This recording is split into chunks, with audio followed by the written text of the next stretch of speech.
தெரிஞ்ச ஒரு நண்பர்கள், ஹஸ்பண்ட் ஒய்ஃபு, அறிவானவங்க. ஹஸ்பண்ட் வந்து பெரிய இன்ஜினியரு, அம்மா வந்து அவங்களும் இன்ஜினியரு.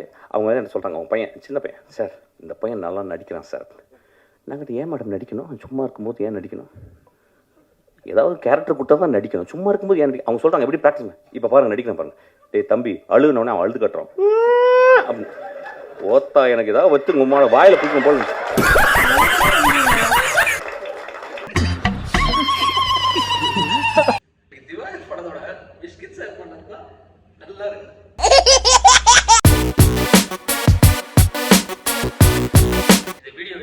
அப்படின்னு பார்த்தீங்கன்னா உண்மையே வந்து சாரா டைட்டில் பார்க்குறாங்க. இந்த வீடியோ வந்து டைட்டில் கொடுத்துருந்தாங்க. அதுக்காக தான் என்ன டைட்டில் கொடுத்துருக்காங்கன்னா, புலிக்கு பிறந்தது பூனையாகுமா அப்படின்னு கொடுத்துருக்காங்க. இந்த மாதிரி ஏதோ கிரிக்கெட்ல 100 அடிச்சிருந்து அதுக்கு அந்த வீடியோவுக்கு இந்த டைட்டில் போட்டு தான் பரவாயில்ல.